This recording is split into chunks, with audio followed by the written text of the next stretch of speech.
This is session 1802. Session 62 with TVP on 7/14/86. All right, Rita, that part of winter, which is the higher state of consciousness, is now ready to converse with you. Very good. We're delighted to speak with you. Do you have something that you would like to start with today? There are many things that could be brought forth to one's attention at this point in time. Probably the most pressing is the element of consciousness and the element of breaking out the consciousness on this level into various entities when that is not necessarily something that needs to be or should be done. Rather, the focus should be on taking each individual channel that enters into the lab and on processing and moving them to their highest level of awareness. Not that they are making contact, but that they are entering into all that they can possibly be. This is what those on your planet need to understand, to take into account, and to work with, because many on your planet are always concerned with passing their power on to something else that is a being that is more than they think that they are, and they are far more than they actually ever could imagine. Yes, this is a topic of a great deal of interest to us, and we are not quite sure how to handle this best in the laboratory. We have stopped asking explorers to go to find an entity to communicate with. We simply ask them to be aware of energies. And whether they conceptualize this as in or out, we haven't tried to specify that. Do you have some suggestions for the best way for us to deal with this? It sounds like that you are progressing very well. The suggestion would be to have the explorer move, as you are aware, you move them into the various focus 10, various states of 10, 15, and 21. We suggest that they prepare themselves by actually feeling themselves move into a 10 state, and then knowing that they are actually expanding, if they would imagine that they are expanding their own mind out into the universe, tapping in to that energy, to that knowledge that is there. Those that are in the lab are more prone to the suggestion of being awakened than some of those who are outside of the lab. We would suggest that they always be aware that it is a part of them that they are in touch with, and the information is readily accessible to them. They do not have to be in the cubicle to gain access to the information, but the cubicle is a good stepping off point to learn where the information is. As you are aware, that part of energy that is known as Crendon continually focuses in on the point that it is nothing and it is everything, and it is just energy and it is just consciousness. It is the same element that we wish to get everyone to tap into. Those individuals that have become in contact with this energy Crendon are in fact working with their own energy, their own source of information when they cause various manifestations and phenomena to take place. They are beginning to be all that they can be. Some individuals seem especially reluctant to think of the energy as being part of themselves. I think with the fear involved in that somehow they might be making something up if that is the case. There is not a responsibility when something is outside of yourself. You have less responsibility for being right or wrong, and less responsibility for control over it. And by placing it outside, they are working to get rid of a barrier which might otherwise prevent them from bringing forth any information.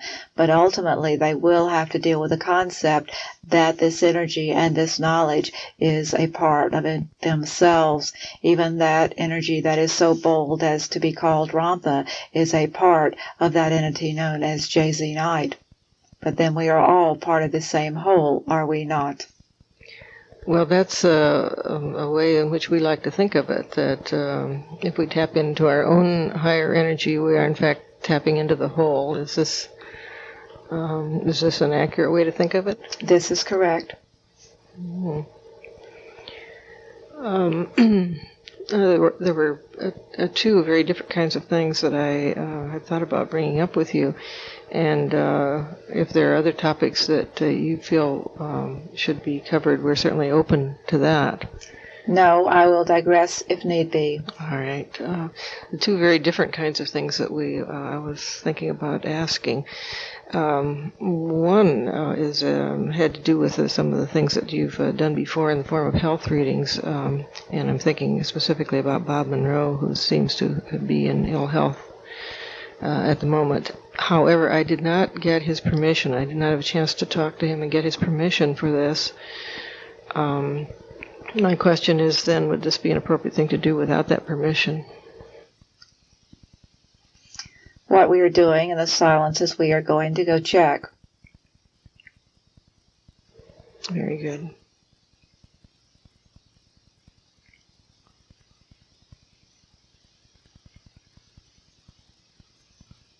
Yes, we may proceed. The important thing with Mr. Monroe is he must pay attention to anything that he eats from an aluminum pan, or from any coffee or anything that he drinks that has been made with an aluminum pot. He must get rid of the aluminum within his system. There are ways to do this, and we will work on one way ourselves to take it out of his system, but he must be careful that he does not put the aluminum back inside his system. Is he doing that in any way besides the use of the of aluminum pans? No, it is the utensils that the food that he eats is being cooked in is the primary source. Where coffee is brewed, the primary source is coffee should be made in a glass container. Just a moment, and we will look for other information about him. This is one of his major difficulties, because this aluminum is settling in his liver and in some of his other major organs, and we will wish to get that out.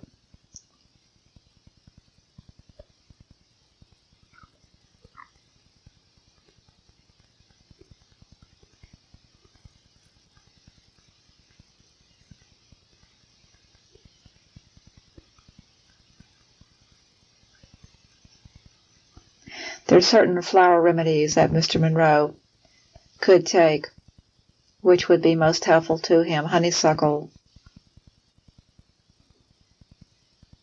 iris,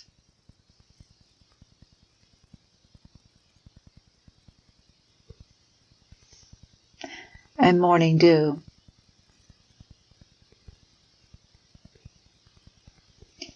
And impatience. And in what form would these substances be utilized? These substances are in a liquid form. They can be made by simply dropping the petal of the flower into distilled water and letting it sit for 24 hours, and then to take 5 drops under his tongue, alternating between the various kinds of flowers. 5 drops under his tongue every 3 hours. So in fact, he would start out with one flower, such as impatience, and then move to the second flower for the next 3 hours, and so forth. He should do this for 3 days and then stop.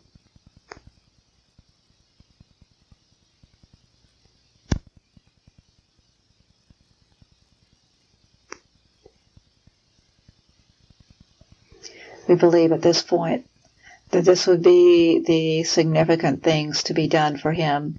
You do not want to do too much at one time, and the mere withdrawing of the aluminum will have a significant effect on his physical well-being.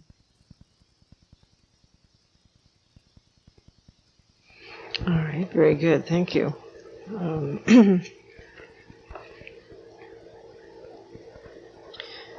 The other question that I was hoping to have a chance to ask about is a much more general question, and it has to do with the nature of the physical being. It seems that the evidence compiles continually that we are a very aggressive or violent species. And my questions have to do with, if this is the case, how did this begin? And ultimately, of course, is there something that can be done about it?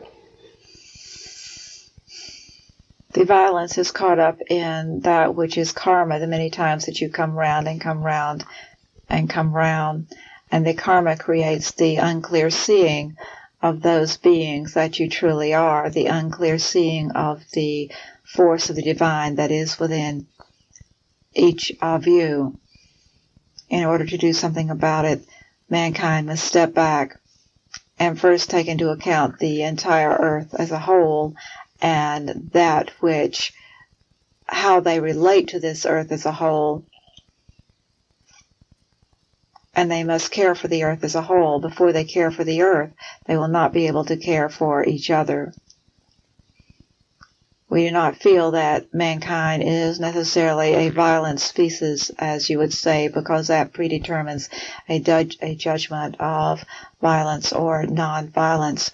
We see that man gets off the course, off the beam at times, and lets the more basic instincts drive him into ways that are less preferable than other ways. There is the total concept of greed and avarice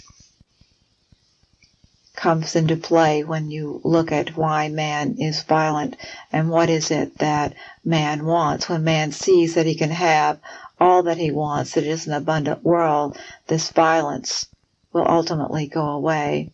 It will take some working through, and it will take working through for each individual's karma. I've heard men speak of the joys for them of being involved in warlike games as children. That many of boys' activities, at any rate, are organized around the idea of killing each other, and this seems to be done not with any kind of sense of pain involved, but the notion that this is a joyful way to play. Does this, I guess we're wondering the extent to which that's some kind of an instinctual matter. You mistake, though, that which is brought into this particular planet, because, as you are aware, there is no death. So as children, when you come in and are very traumatized with being born, you still are very much aware that you cannot die. So when you are playing these games of wiping out, you are merely playing the game of sending a spirit back to whence it came, which actually is a joyful thought for many children, especially those children trying to leave their body, or in effect actually leaving their body and going on to other planes. It becomes misinterpreted as children grow older and their imagination is put to rest, and these particular warlike games take on a very serious nature because we become so attached to the body, then it is a very, as you would say, deadly game. If we remain less attached to the body, we would see the insignificance of all the games that are being played, and that, as you are aware, you're just going around again and again, whether it be in a childlike game or in a real adult game. Do not worry about the games that children play. There is far more going on there than adults see with the mind's eye. What children should be taught is to respect the land and the animals that cannot fight back, and to respect life in general, and to know that even though a spirit is passing on to the other side, it is chosen to be in that body, and therefore that body should be respected.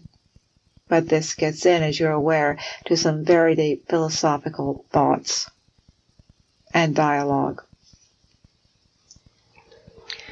Well, if we move then to the period from childhood to young adulthood, again, there seems to be such at least in the male population, such a glorification of war and the notion of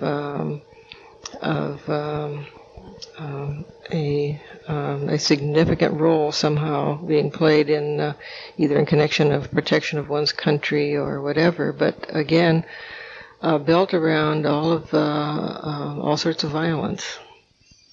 This is correct, and this is how they have been taught as they have gone through the educational process, that in your particular civilization, humans have put these young males through, as well as females. Females have their own roles of playing with violence and pitting man against man, so to speak. There is the lack of security among many individuals who feel that the only way that they can be all that they can be is to have power over someone else, and what greater power is there than to think that you control someone else's life? It is not something that you can sit back and change. You can work with thought forms if you so desire, and should be working with younger children as they progress through life, but it is not something that you need to spend a lot of time putting energy into. Better you put time into putting energy into harmony and into how music plays throughout the universe and how music actually holds the universe together, how music is all that is. This is the harmony that you're seeking for the planet. That's very true, and we try to give our attention to those peaceful and harmonious aspects. It's only once in a while when, at least for me, I begin to note that every piece of information that comes in from through the media and so on seems to be focused on some kinds of hostile interactions in the world that. Again, I'm aware that it seems there are very few of us who are focusing on peace and harmony. They are there. They are there. They are just not the ones making the news. Perhaps it would be wise if you limited the amount of media that you paid attention to. Yes, we've already cut that down to a minimum. Well, I'm hearing you say that this is essentially nothing for us to be concerned about, and that we don't come into this physical existence with any kind of need to be violent or aggressive. This is correct. Concerns these days should be more toward the coming drought that is going to be taking place, and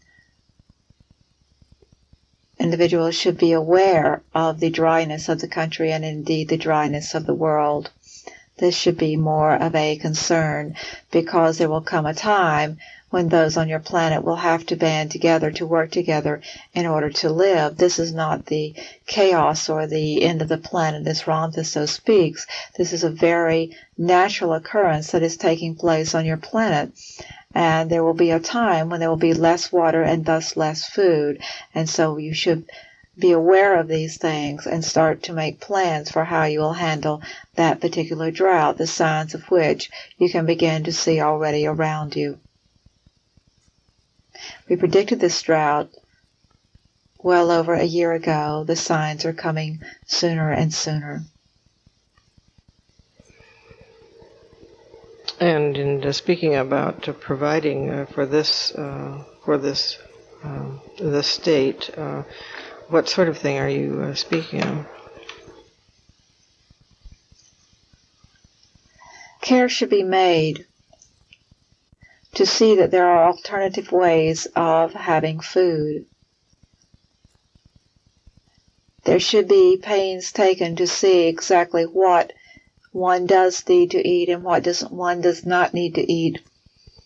And you should be looking to see alternative sources of food, alternative ways of gaining energy, of using the breath more to bring in energy, to limit quantities of food that are taken in.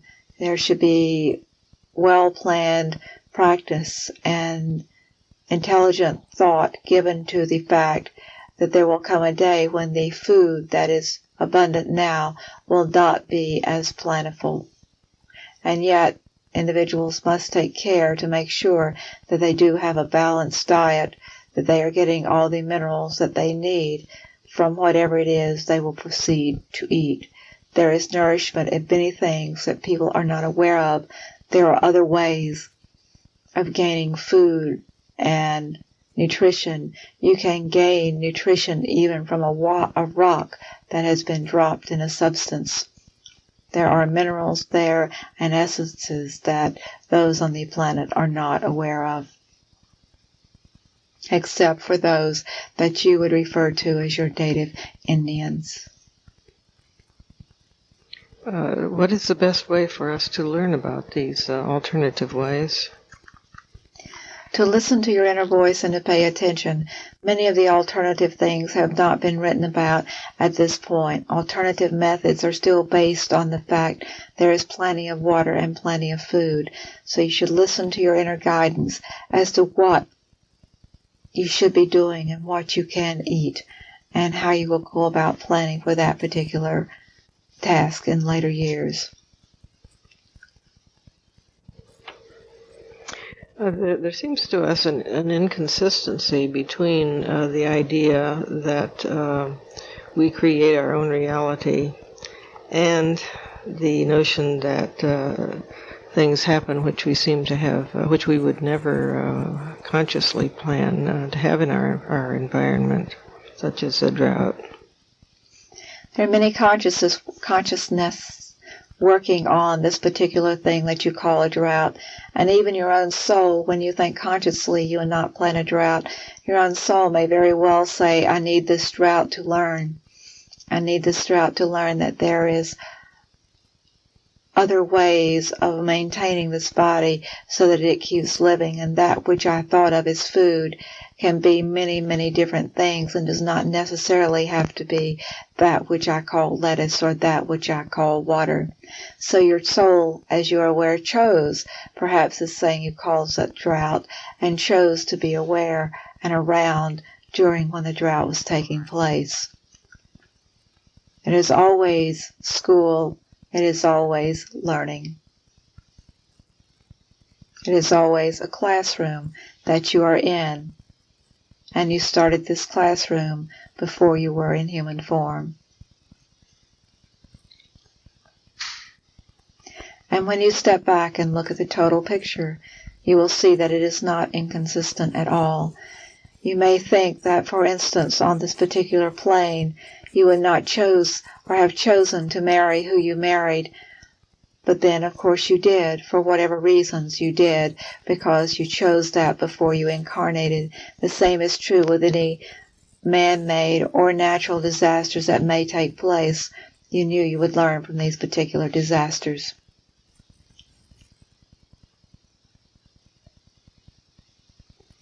It is not something you need to give a great deal of thought to. We merely wish to divert your attention from that of violence into some more basic elements of like, how do we live when there is no food? Of course, you can work with your mind and always create that food that you need. And so this could be a totally paradoxical discussion that is irrelevant. All right, let me ask a different kind of question, or maybe it's the same question in different form.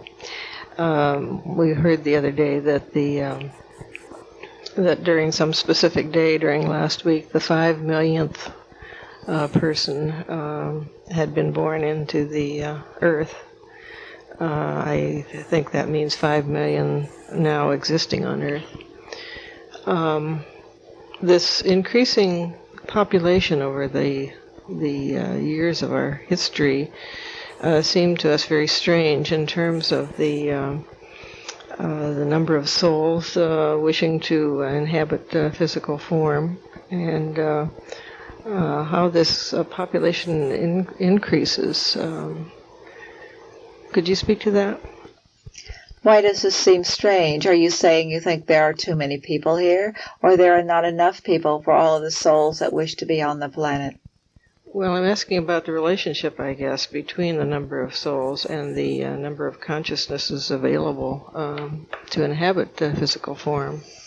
Be aware that consciousness does not have to be in that form you call human to learn. And indeed, the consciousness moves into rocks and trees and animals. And so it depends on which level of consciousness you're seeking to grow in as to whether you actually need a body or not. And there are many consciousnesses moving around without human form that are still there on your planet and still learning and growing. You do not need a body for every consciousness that wishes to be on the planet.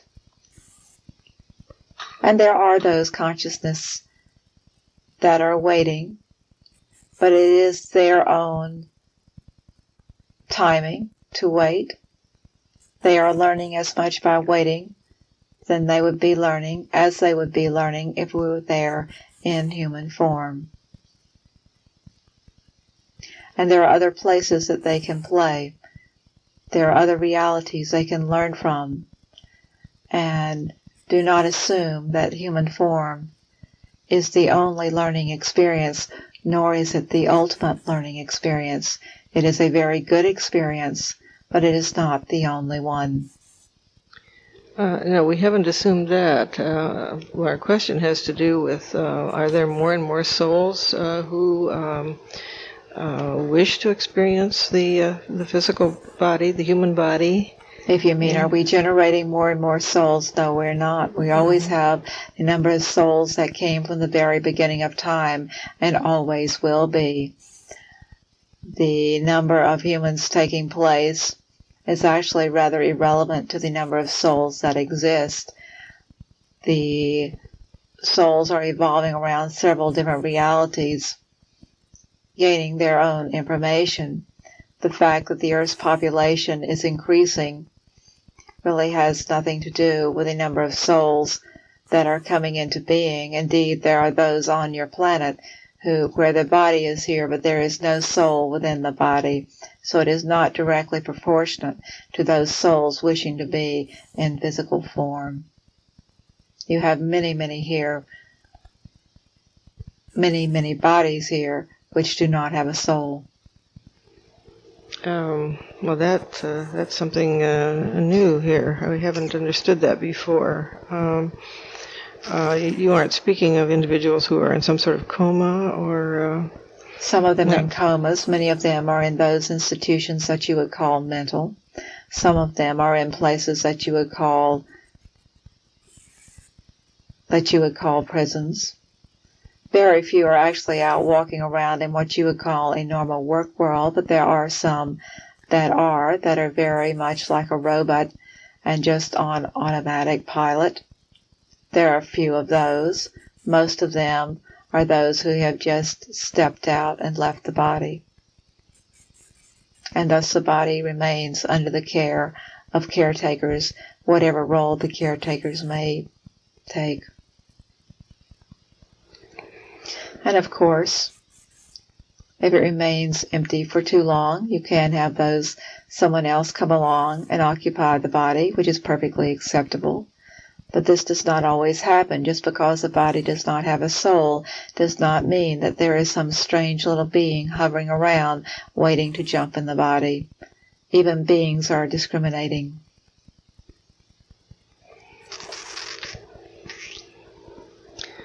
All right, so that I'm still struggling with that idea that, for example, in a prison, there may be bodies there whose souls have moved on. This is correct. And that which you have there is simply a body that is still on automatic pilot, as you would say, but there is no soul, no essence, no God force within that particular body. It is more likely to occur in those places you would call mental institutions. Mm-hmm. Yes, I think in a prison people would notice if the contact, somehow kind of a personal contact weren't there with the person, but in a mental institution, that might not happen. When you say that the body can carry on without a soul being present, do you mean all of the functions of the body, including some kinds of interactions with others and so on? Yes, even including interactions with others. It is just that when you look at the person, you realize there is nothing there. It's like a very cold feeling. You realize there is no energy coming from that particular individual. And when you look into their eyes, there is this very blank, distant look. This is one way of recognizing the fact that the soul has gone on. What would the process be here? Why would this occur? There are numerous processes. Often the soul knows that the body will go on for whatever reason, and the soul has just decided to return to the state from which it came. Again, it was something that it knew when it incarnated and decided that it did not need to go through a death. It had been through many deaths before, and therefore it would leave before the body actually died. It is one way of having that which you would call a conscious death.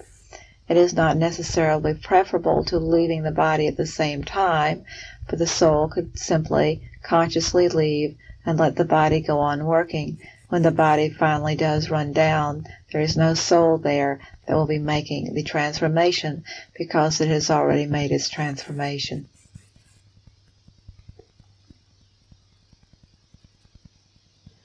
Would this apply then to situations like prisoner of war camps where individuals were so harshly treated? Might some of those bodies have been there, still identified as alive, with the soul having gone on? Yes, this is very possible.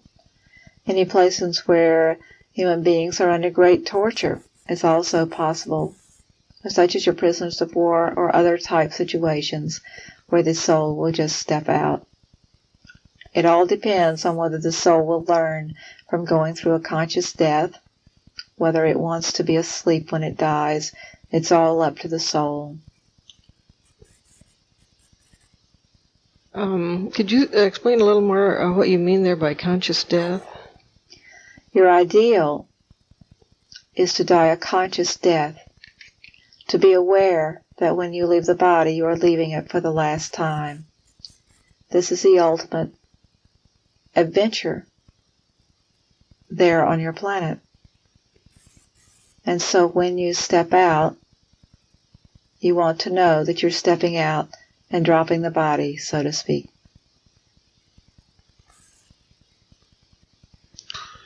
So that even something like a stepping out while the body is asleep would be not a conscious death, for example? That is correct. Mm-hmm.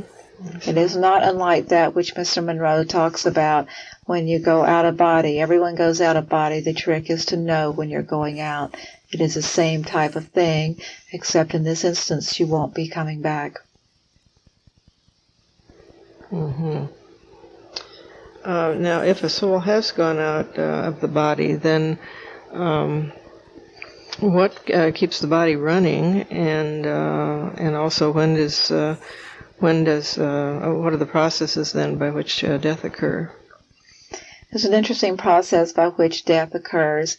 The body itself can act very much like a computer and just tick on as long as it is fed and as long as the organs are working normally. Death occurs because any body that does not have a soul in it has a limited lifetime, very much like a wind-up doll. The soul, in essence, is that part that continually winds and rewinds the body. So once the soul has stepped out, the body itself will just basically wind down. This may take several years. It may take as long as 20 years. It may take less than a day. But it is a matter of imagining, because the soul is energy. The energy is felt through the solar plexus and it goes clockwise. And the soul is constantly winding and rewinding your body, creating it into the form that you wish it to be. Once the soul is gone, there is nothing there creating the form. And so the last form starts to dissolve and winds down.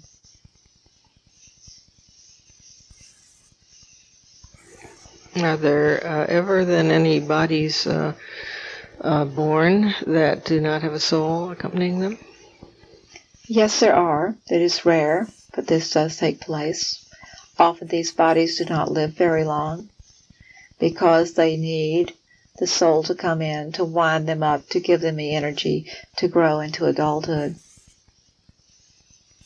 There are times when a soul will suddenly decide at the last minute that it does not wish to incarnate, or that this is not the particular situation that it wishes to be into, at which time another soul must be found to come into the infant, or else the infant will pass on.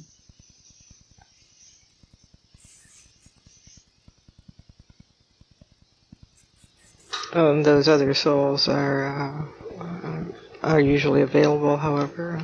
There are always souls hovering around That wish to have a physical body. that wish to have a physical body. Mm-hmm. It is just as to whether the guidance that is working with them agrees that this physical body is one that would be best for them. How does this relate then to the idea of agreements made before birth that a certain soul will come into a particular family? Even there is always choice. Things always change. That is the nature of the universe. And so this, because an agreement has been made, there may be at the last minute some change somewhere that alters the structure of the agreement.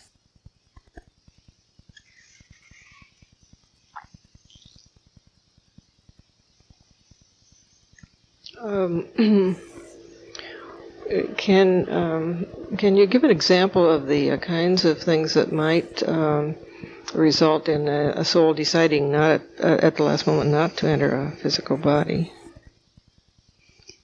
Because change is always there, something could happen on the plane that possibly was foreseen, possibly was not foreseen. Something had happened between the two parents that would alter the entire situation of the environment the soul was going to grow up into. This would be a cause for changing and deciding not to incarnate. Most things are always seen, but this is not always the case. And as change goes on, the soul may decide this is not what he or she wants. Could this also be the choice of one of the parents that at the last moment they wish not to have a particular soul enter? It could be because a birth is an agreement between three souls: the soul that is going to incarnate, the soul of the mother, and the soul of the father. Not to mention the guides that are around helping that particular soul decide to incarnate. Given all this, there are a number of factors coming into play. Any one could change their mind.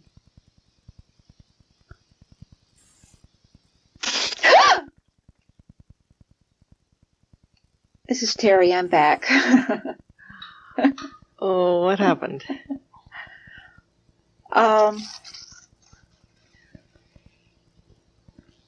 There was a hand on my arm or something. Mm-hmm. Okay. That was very strange.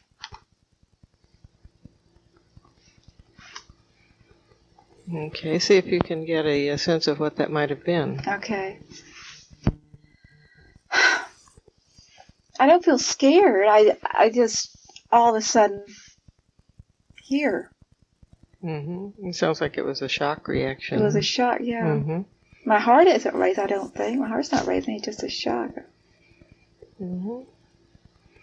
Okay, just check and see if you can get an idea of what may have happened there. I was doing something I wasn't supposed to be doing. Let's see what I was doing.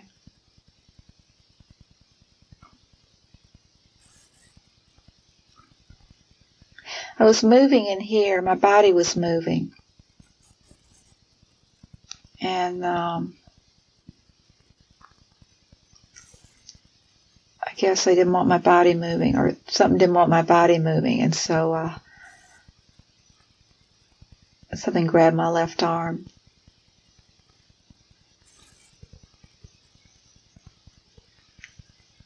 What grabbed your left arm?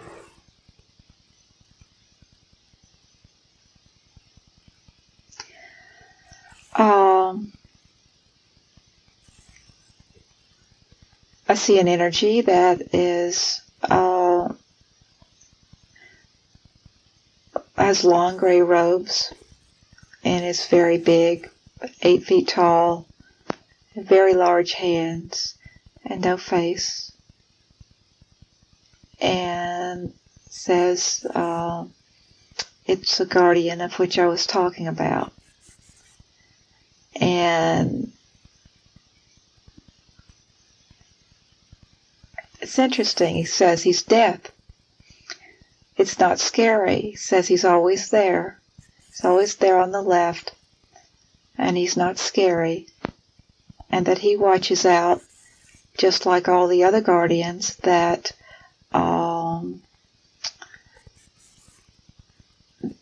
that we choose to see. That we only choose to see those that are very positive and not scary, but that if we don't know that death is there and live with death, then we're not really living. And I like him. He said that we've been talking about birth and death. No, you've been talking about birth and not really looking at the shadow or death. And the shadow is always there. And it's not scary. And that death protects us as much as the other guardians protect us. Sometimes even more so, because it is our own death that keeps us alive. It's very interesting. Mm-hmm.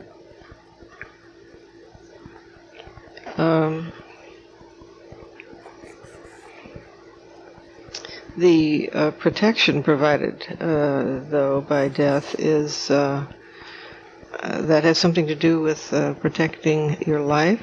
Yes. Yeah.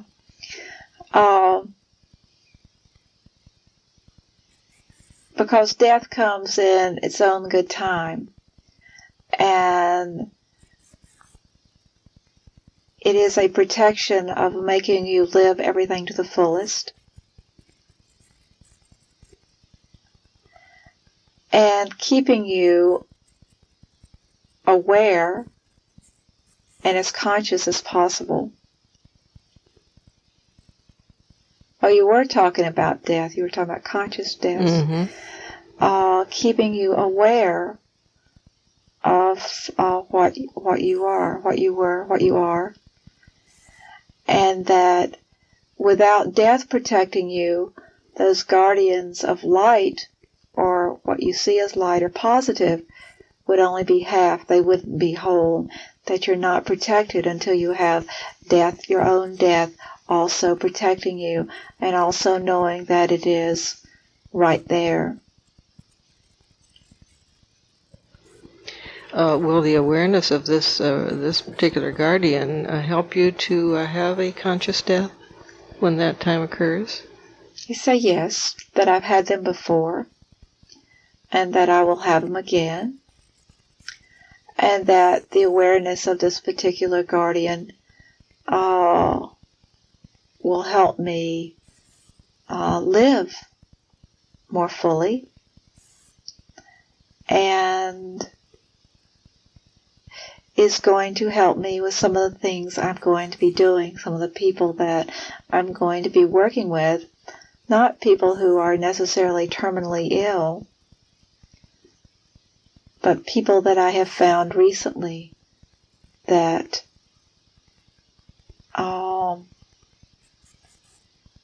that I know I belong with. I can't be whole, or I couldn't be whole until I knew that death was here.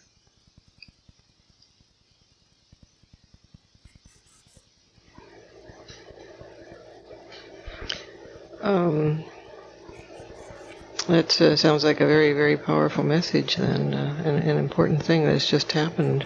Yeah.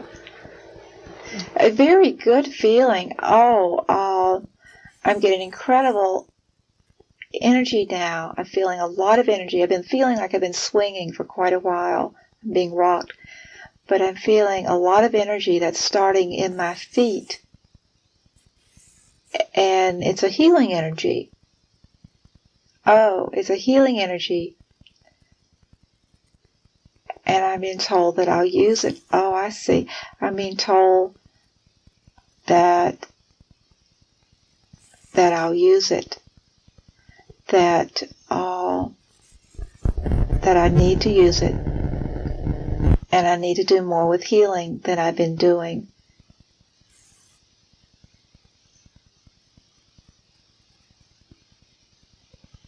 And in doing that, you will be working with this particular guardian? Yes. Mm-hmm. All right. Yes, it says that I'm going to be working with some cancer patients on healing them. But until I know where death is, I can't heal them.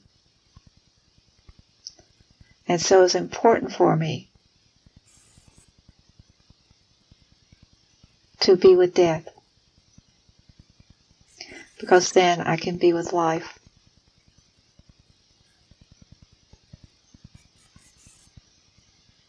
Then is this guardian, does this guardian represent the force that helps you remember your own prior experiences with death? Is that a part of it? Yes. And will help me through my own death in this lifetime. And will help me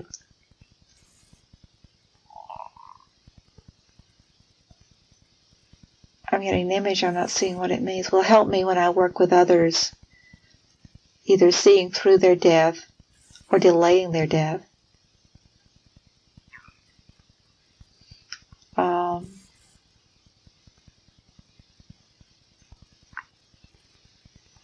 But I feel very secure with this.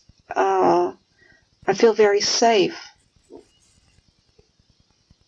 with this guardian. It's not at all scary. It's very powerful. And actually, interestingly enough, has all this healing force with it, which is like a paradox. Or maybe it isn't. Well, we've heard of the concept of death being a healing phenomena sometimes. I don't know if that's what you mean or if it's more general than that. No, I think it's healing both ways. I think it's healing not only the transition, but it literally, death is the healing energy that we call on. We've got to be willing to surrender to our own death in order to be healed, whether it's literally physical or whether it's making the transition. But death holds the healing energy that we use when we heal others. It comes from our knowledge of death. In working with others, then, particularly someone with a catastrophic illness, will you then be working with them around identifying their own death guardian?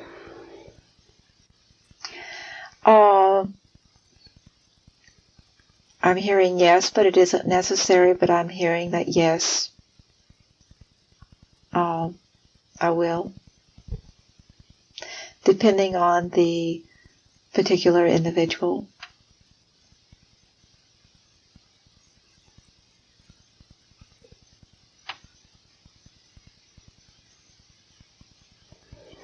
It's very interesting because they just said the way of the peaceful warrior, remember? So. And do you understand that? Yes. Supposedly a warrior always knows that death is right there. Mm-hmm. but it's more like I'm being shown when they say that I'm seeing my life as an Indian. I'm seeing myself as a male Indian going out into the plains to die. It was old. It was a very beautiful setting.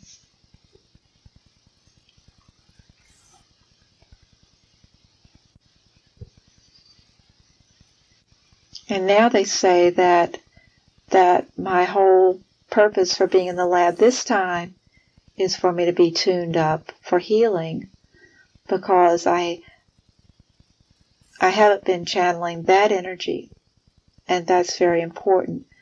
That words are healing, but now it's time to channel other energies, and so that's why they brought me back to the lab.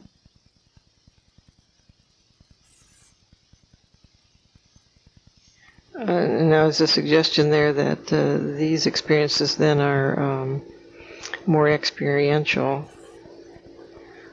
for you in relation to the work you'll be doing, rather than being verbalized? I think right now, yes. I think that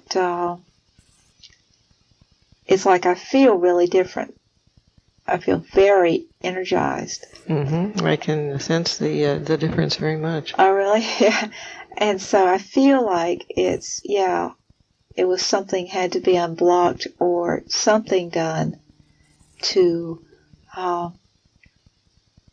get this flowing so I could use it. Now, is there some more work that needs to be done in connection with this tuning up?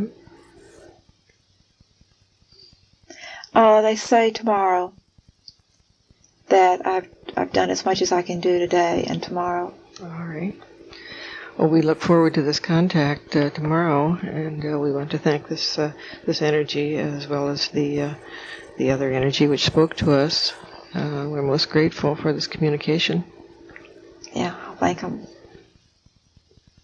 They're waving goodbye. Very good. And now, where are you? I'm probably all right. I mean, I'm probably... You feel like you're back at 1 or back at 10? Yeah. No, I'm probably at 1, something like that. Would you like then for me just to pull out the sound, or would it be helpful to be counted down? You can just pull out the sound, probably. I'm all right. Mm-hmm. All right, well then just do that, remembering that... you don't happen to have Antarctica out there, do you? That would be helpful. Yeah, okay. Remember that you're leaving the booth in a state of balance and harmony. All your systems working beautifully. And we'll be turning off the sound. And we will be in to get you if you're ready. Okay, I'm ready.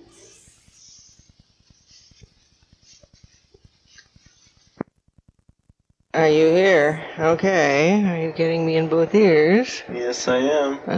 Okay.